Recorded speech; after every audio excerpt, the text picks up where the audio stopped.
인터넷에 올라온 글 중에 아들과 딸의 차이를 보여주는 이야기가 있었어요. 제 아들과 딸이 5살, 6살 때의 일이었대요. 어느 날 아내가 트럭에서 내리다 땅바닥에 이제 굴은 거예요. 그리고 들고 있던 순대가 쏟아졌대요. 그 순간 딸아이는 엄마 괜찮아? 하는데 아들이 한마디 했대요. 내 순대! 그러자 댓글에 맞아 나도 요리하려고 가스불 켜거나 도마에 칼질하면 딸은 다치지 않게 조심해 하는데 아들은 뭐 해주려고? 한대요. 또 이런 이야기도 있어요. 엄마가 레고를 밟고 너무 아파서 대굴대굴 구르는데 아들이 다가와 하는 말. 엄마 방금 밟은 거 어디 갔어? 나 그거 필요해. 혼자 조용히 눈물을 닦고 반창고를 붙였대. 또 어떤 아빠는 딸들에게 뽀뽀 세례를 받는다고 자랑을 하더래요. 그 얘기를 듣던 아들 셋 친구가 말했어요. 나는 매일 주먹 세례를 받는다. 마지막으로 한 엄마는 응급 상황으로 구급차에 실려가게 된 경우가 있었대요. 5살 아들을 어쩔 수 없이 같이 태웠는데 그러자 아들이 한 첫 마디가 이거였대요. 엄마 덕분에 구급차도 타보네. 그래서 아들 키워도 소용없네. 뒤통수를 맞은 것 같았대요. 근데 시간이 흘러 그랬던 아들들이 의외로 든든할 때가 있대요. 무거운 짐이 있으면 엄마 그거 제가 들게요 하고 먼저 들어주기도 하고, 비 오는 날엔 엄마 쪽에 우산을 씌워주며 자기가 비를 맞기도 하더래요. 오늘 우리가 읽은 이 본문에서도 이렇게 뒤통수를 맞기도 하고 또 회복의 은혜를 경험하는 사람들이 있었는데요. 오늘 그 이야기를 함께 보려고 해요. 우리가 지난주 내용을 잠시 돌아보면 기억나시나요? 아이성 전투 직후 이스라엘은 잠시 멈춰서 무슨 시간을 가졌죠? 영적인 하프타임을 가졌어요.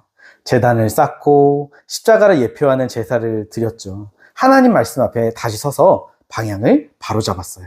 그런데 오늘 본문을 보면 이스라엘이 그런 시간을 가지는 동안 이 가나안에서는 큰 반격이 준비되고 있었다고 해요. 우리 1, 2절 말씀 같이 한번 읽어보겠습니다. 시작! 우리가 한지와 평지와 레바논 앞 대연안에 있는 햇사람과 아모리 사람과 가나안 사람과 브리스 사람과 히위 사람과 여부스 사람의 모든 왕들이 이를 듣고 모여서 일심으로 여호수아와 이스라엘에 맞서서 싸우려 하더라. 아멘. 지금 가나안에 여러 부족들이 모여서 연합을 하는데 그동안 이스라엘은 개별 도시와 싸워왔다면 이제는 가나안 연합군 전체의 공격을 받게 되는 거예요. 여러분, 옛날에 가나안 사람들은요, 여리고의 멸망을 보고 두려움에 사로잡혔어요. 마음이 녹았죠. 그런데 이스라엘이 아이성에서 한번 패배한 뒤 가나안 사람들의 마음이 달라진 거예요. 야, 혹시 알아? 우리도 아이성처럼 이길지 그들을? 여러분, 참 이상하지 않나요? 이스라엘은 이 전장에서 그 전에 죄들을 정리하고 예배하고 하나님과의 관계를 회복하며 말씀 앞에 섰잖아요. 그러면 적들이 오히려 물러나야 하는 거 아니에요? 하나님께서 정리해 주시고. 그런데 오히려 적들은 연합을 하고 더 큰 공격이 지금 이스라엘에게 찾아오는 거예요. 여러분, 우리의 삶도 그렇죠. 은혜를 받고 말씀에 순종을 하지만 오히려 상황이 더 어려워질 때가 많이 있어요. 문제와 장애물이 일사천리로 해결되고 풀리면 좋은데 오히려 더 막히고 꼬일 때가 있죠. 전에도 한번 언급했지만 제 청소년 제자의 친구가 교회를 처음 다니기 시작할 때 이상하게도 주일 교회를 다녀오면 그날 밤마다 꿈에 귀신이 나오더라. 겁이 나서 한 주 교회 안 갔더니 그날은 꿈이 안 나오는 거예요. 그래서 제가 그 친구에게 그럴 땐 예수 그리스도 이름 명하노니 귀신아 떠나가라 해라. 그리고 그 이후 다시는 꿈에 나오지 않았대요. 혹시 여러분도 그런 경험 있으신가요? 믿음으로 결단하고 나아갔는데 현실은 더 어렵고 마음이 더 흔들리는 순간들. 직장에서, 가정에서, 사람들과의 관계 안에서 갑작스러운 압박을 받기도 하고 오해가 생기기도 하고 불합리한 일들이 몰려올 때도 있죠. 때로 건강이나 재정, 자녀, 가족 문제까지 겹치기도 해요. 혹시 지난주 이런 속삭임 들어보신 적 있으신가요? 포기해. 의미 없어. 넌 안 돼. 하나님이 널 도와주시겠어? 뭐예요? 다 사탄의 공격인 거죠. 또 사람을 통해서도 공격이 오죠. 어떤 목사님이 그러셨어요. 그 목사님 성함 기억은 나진 않는데 기도 중에 어떤 이렇게 막 환상처럼 보이는 게 마귀들이 말을 타고 오면서 그리스도인들을 향해 화살을 쏘더래요. 근데 그 화살이 그 마귀 사탄이 타고 있는 말들의 입에서 나가는데 그 타고 있는 말이 누구였냐? 교인들이더래요. 교인들의 입에서 뒷담화, 수근거림, 뒷말, 그게 다른 이들의 마음에 상처를 박는 거예요. 교회와 가정, 직장, 공동체 이런 일들 흔하죠. 하지만 그 배후에는 우리를 낙심시키고 믿음의 길에서 돌아서게 하려는 사탄이 있어요. 그래서 여러분, 사실 우리가 하나님과 가까워지고 신앙이 깊어질수록요, 더 집요한 공격을 받는 게 오히려 정상인 거예요. 성경에서도 그렇죠. 출애굽기에서 모세가 하나님의 부르심을 순종해서 애굽의 바로 왕에게 가요. 그랬더니 결과가 어떻게 되나요? 오히려 더 큰 고난이 찾아오죠. 전에는 애굽이 그 이스라엘 노예들에게 재료를 주고 벽돌로 만들게 했다며, 이제는 재료를 안 줘요. 그거 만들라고 해요. 너희가 한가하니까, 게으르니까 하나님께 예배드리러 나가겠다는 말이 나오는 거다. 여러분, 하나님께 순종한다고요, 항상 평탄한 길이 열리지는 않아요. 때로는 은혜와 순종 직후에 더 큰 반격이 찾아오기도 해요. 그런데 비단 이런 영적 공격이 항상 이런 방식으로만 오는 걸까요?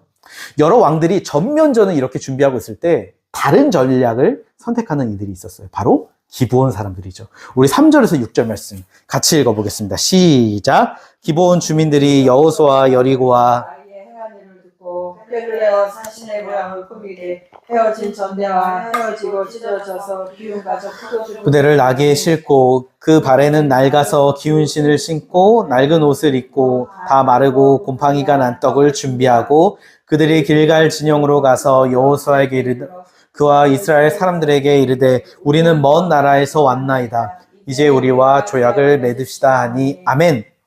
지금 기브온 주민들이 여리고와 아이성의 전투 이야기를 듣고 생각했대요. 야, 정면 승부로는 이스라엘 이길 수가 없어.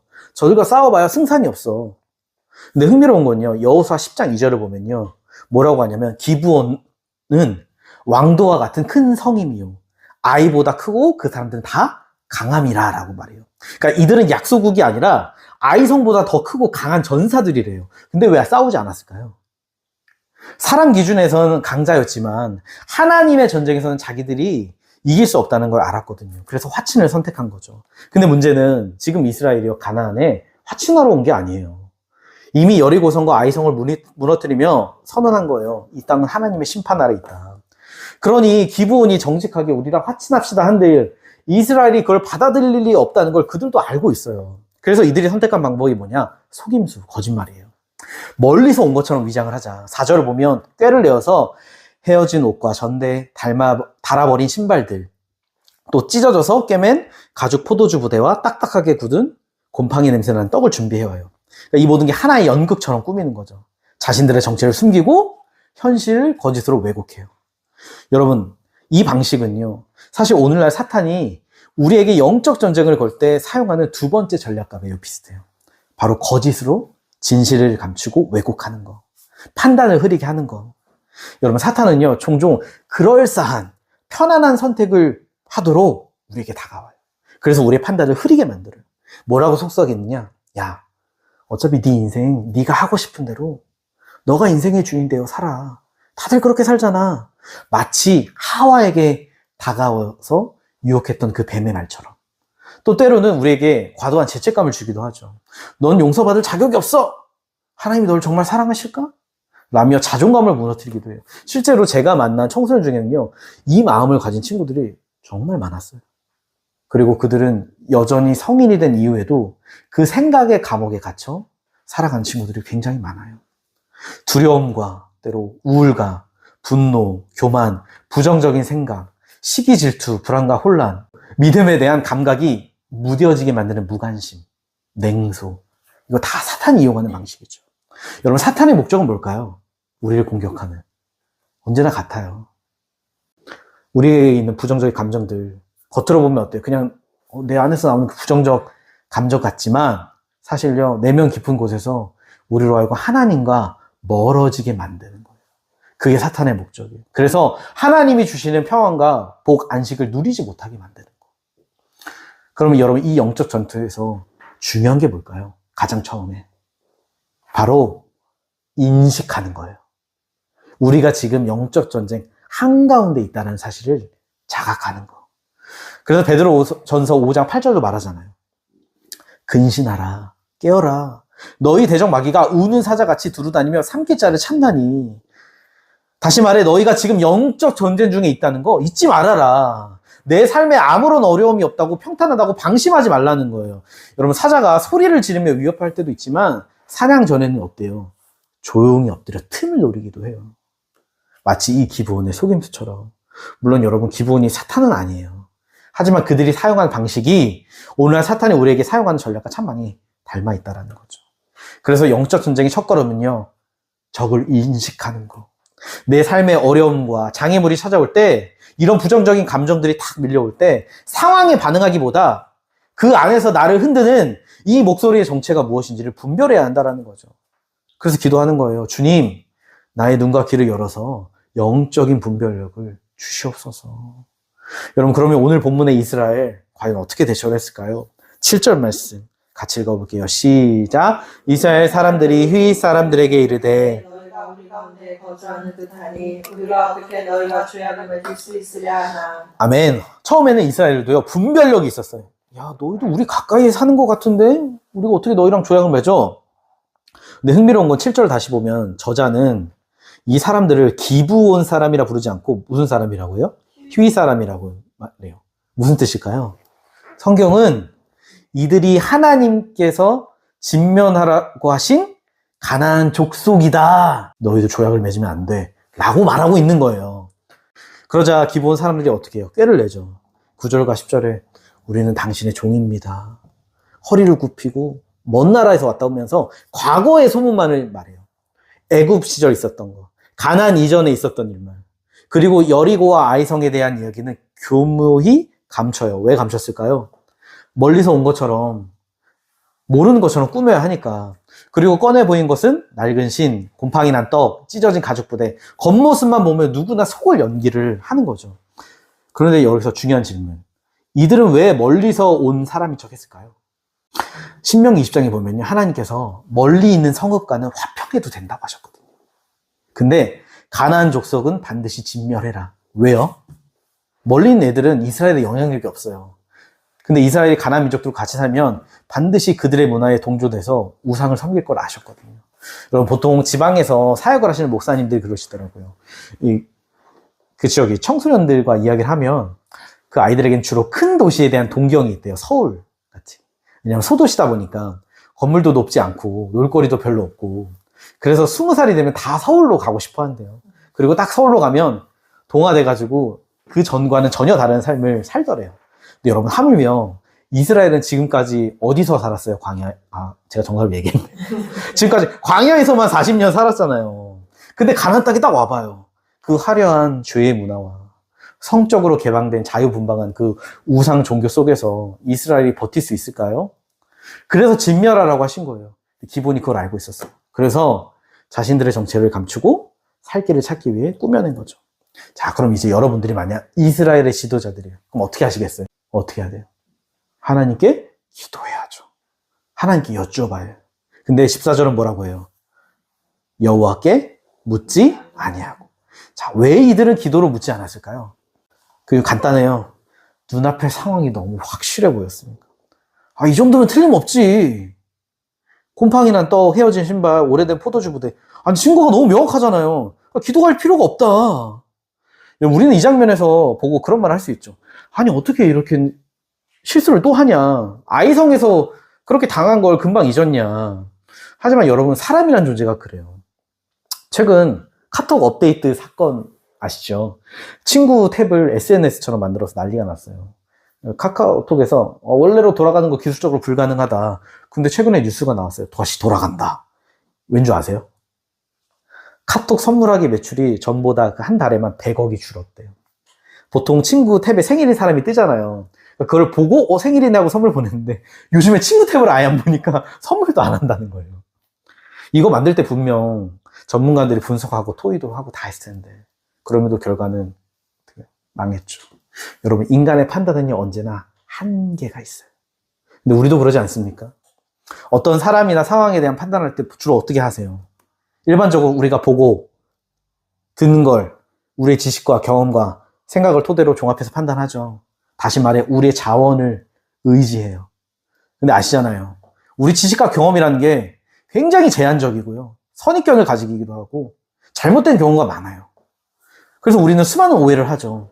저랑 아내도 처음 소개로 만났을 때 첫날 잘 안 웃길래 날 마음에 안 들어 하는가 보다 하고 오해를 했죠. 그대로 끝날 뻔했어요. 근데 한 번 더 만나보라는 마음을 주셔서 지금 쌍둥이를 낳고 살고 있죠. 알고 봤더니 다음날 아침에 건강검진이 있는데 저녁에 만나서 신경 쓰고 긴장돼서 그랬던 거죠. 사람이 그래요. 우리는 불완전해요.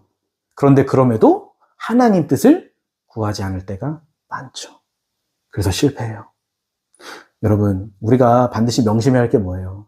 우리가 보고 듣는 거 세상의 지혜로요, 하나님의 일을 이룰 수 없어요.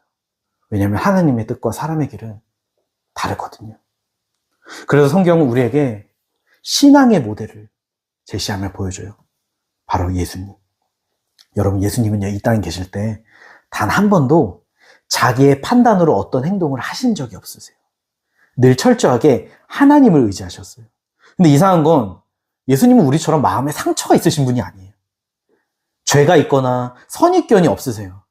그래서 무엇을 보더라도 누구보다 올바로 판단하실 수 있는 분이세요. 더 나아가 예수님은 하나님께로부터 판단할 수 있는 권한까지 부여받으셨죠. 그런데 그런 예수님께서 요한복음 5장 30절에 이렇게 말씀하세요. 같이 읽어볼게요. 시작. 내가 아무것도 스스로 할 수 없노라. 듣는 대로 심판하노니 나는 나의 뜻대로 하려 하지 않고 나를 보내신 이의 뜻대로 하려 함으로 내 심판은 의로우니라. 아멘. 내가 아무것도 스스로 할 수 없다. 나는 듣는 대로 심판한다. 누구로부터? 하나님 아버지로부터. 여러분, 이 말은요, 현재형이에요. 다시 말해 예수님은요, 매일 날마다 수시로 하나님과의 친밀한 교제 속에서 음성을 듣고 그 인도를 따라서 판단하고 순종하셨다는 거예요. 다른 말로 하나님의 자원을 의지하는 삶을 사셨던 거죠. 자, 예수님은 왜 이런 삶을 사셨을까요? 여러 이유가 있지만 궁극적인 이유 중에 하나는 뭐냐면 바로 우리에게 보여주시기 위해서. 이렇게 하나님 중심의 삶을 사는 것이 신앙의 본질이다. 우리 신앙은 나의 뜻, 나의 자원을 의지하는 게 아니라 하나님의 뜻, 자원을 신뢰하며 살아가는 거다. 여러분, 성경의 첫 문장 창세기 1장 1절의 주어가 누구예요? 하나님이잖아요. 주어. 창세기부터 요한계시록까지 성경은요, 누구에 관한 이야기예요? 하나님에 관한 이야기. 물론 아브라함, 모세, 다윗, 바울 등 많은 인물이 등장해요. 하지만 성경은 그들의 이야기가 아니라 하나님께서 그들을 통해 어떻게 일하셨는지에 대한 이야기죠. 다시 말해 성경은 하나님과 그분의 목적과 하나님께서 하신 일, 하나님의 길에 관한 책이에요. 그래서 우리에게 처음부터 끝까지 물어요. 뭘 물을까요? 너 하나님 중심으로 살 거야? 자기 중심적인 삶을 살 거야? 하나님 중심에는 뭐가 있어요? 우리가 지난주 나눴죠. 복과 생명이 있고 자기 중심에는 저주와 사망이 있다. 그래서 중간은 없다는 거예요. 선택에. 여러분, 우리가 이 땅에서 우리 인생에 살아가는데 목표가 뭘까요? 우리 예수님을 닮아가는 거라고 하잖아요. 작은 예수가 되는 거. 그게 제자의 길이잖아요. 그러면 어떻게 해야 돼요? 예수님이 사셨던 삶을 우리도 따라가야죠. 예수님이 하나님과 친밀한 교제를 나누셨다면 우리도 하나님과 사랑의 관계를 가지고 늘 아버지의 뜻을 듣고 순종하셨듯이 우리도 어떻게 해야 돼요? 하나님께 늘 여쭤보고 그 말씀에 순종하며 나아가야죠. 오늘 이스라엘 백성들 여리고와 아이성 전투의 승리로 자신감이 생겼죠. 그래서 어쩌면 이 정도는 우리가 판단할 수 있지. 여러분, 자기 자원을 의지하고 싶은 이 영적 유혹은요, 크게 승리를 거두거나 아니면 은혜의 자리 직후에 가장 치열하게 찾아와요. 승리를 내가 한 것으로 여길 때. 주님을 찾는 배고픔이 아니라 스스로를 배부르다고 나는 충분하지라고 여길 때 그때 덫에 걸리기 쉽대요. 오늘 이스라엘 판단이 흐려졌죠. 근데 만약 그들이 하나님께 기도했다면 하나님이 어떻게 하셨을까요? 알려주셨을 거예요. 그렇다면 이들은 아이성과 같은 실수를 반복하지 않았겠죠. 얼마 전 이제 우리 교회는 새로운 예배 장소를 계약했죠. 그 장소를 알게 된 건 사실 제가 밤에 방에서 딱 기도를 하는 중에 갑자기 사이트를 좀 보고 싶은 거예요. 마음이 들어서 이렇게 둘러보다가 발견을 했어요. 여기 괜찮다. 근데 마음 한켠에 저도 몰랐는데 두려움이 있었더라고요.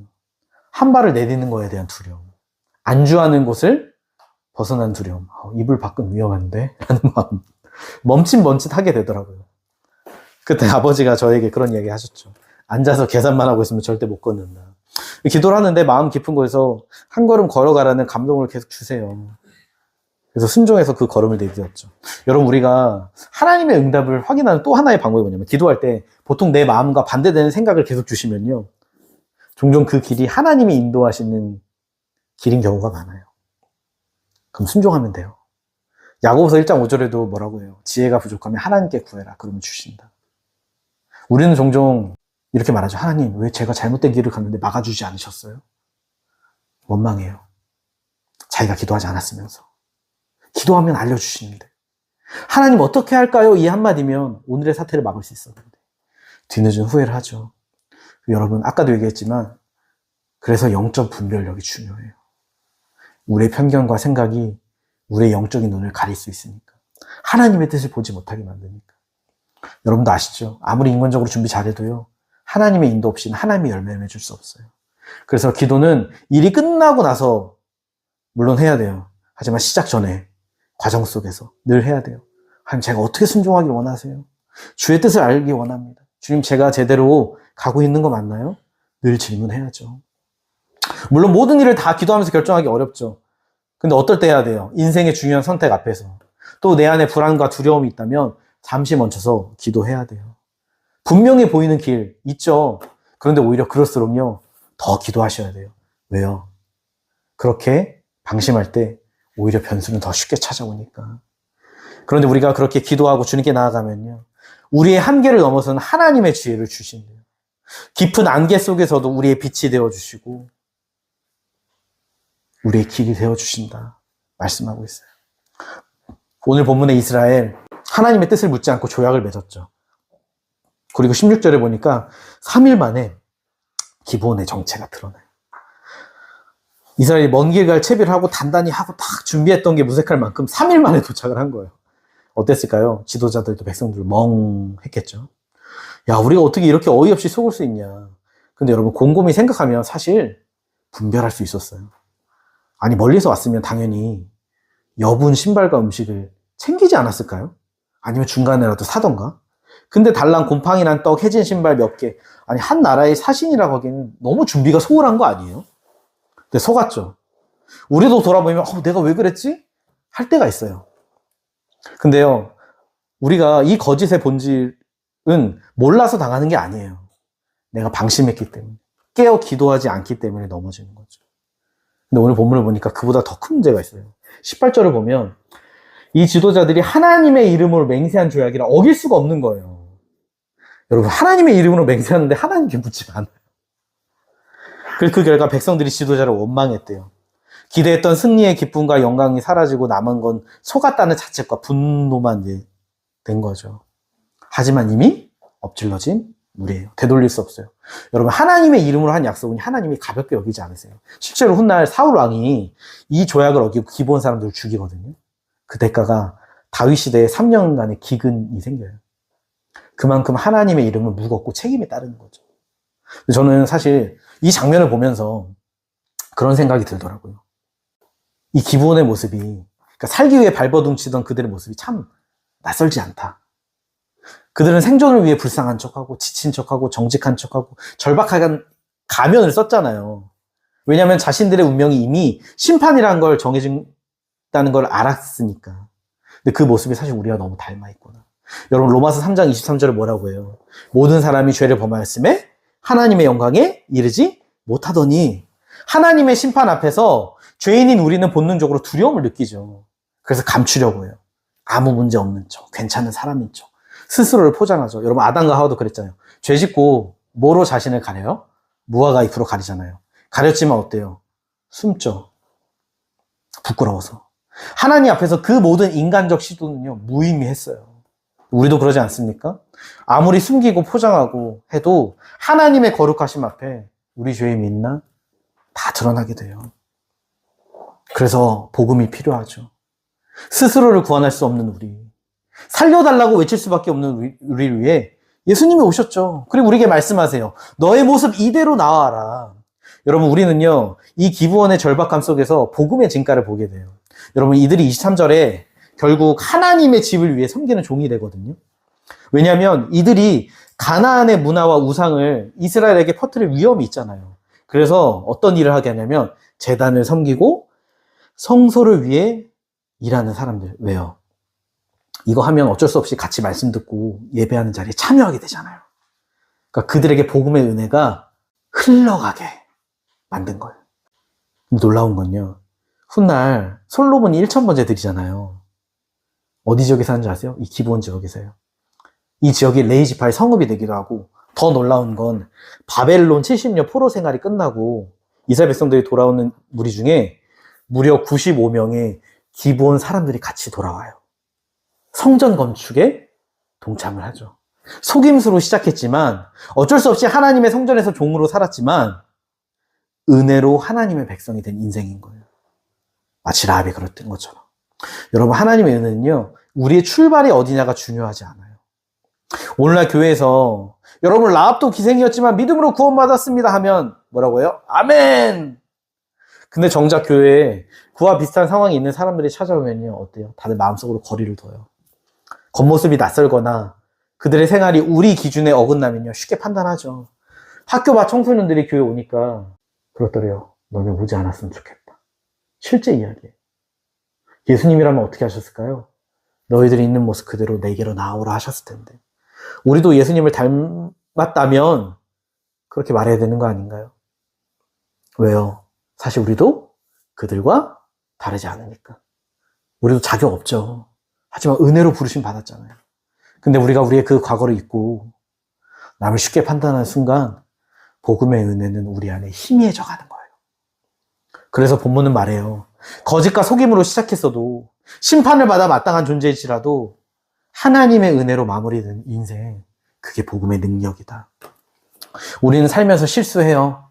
하나님께 묻지 않고 결정했다가 낭패를 겪기도 하고 영적 전쟁에서 무너질 때도 있죠.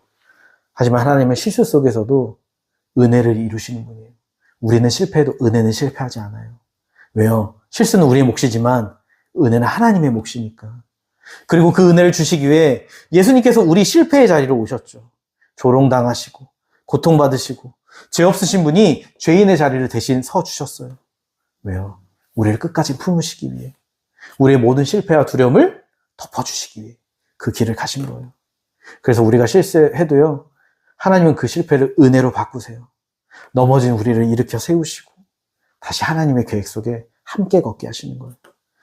여러분, 때로 우리가 실패할 수 있죠. 그래도 나의 인생은 실패했어라고 하지 마세요. 하나님은 우리가 쏟은 그 실수의 얼룩 위에서도 새 창조의 그림을 그리고 계시니까. 오늘 본문 여호수아 9장 사건은 단순한 외교의 실패와 속임수 이야기가 아니에요. 이 사건을 기록한 저자는 말합니다. 하나님의 백성이라고 해도 기도하지 않고 자기의 판단과 생각을 의지한다며 넘어질 수 있다. 하지만 하나님은 그 실패의 자리를 은혜의 자리로 바꾸시는 분이시다. 그래서 오늘 이 시간 설교를 마무리하면 꼭 기억해야 할 3가지가 있어요. 첫째, 뭘까요? 지금 우리는 영적 전쟁 중이라는 거. 그러기에 항상 깨어 있어야 한다는 거. 사탄의 공격은 때론 환경으로, 감정으로 다가오죠. 그래서 그 환경과 감정이 우리를 삼키려 할 때 이 배후에 무엇이 있는지를 분별하는 거 중요해요. 둘째는 늘 기도해야 한다는 거. 시작할 때 기도하고, 하는 중에 기도하고, 끝난 후에도 기도하는 삶. 그래서 매일 물어야 된다는 거예요.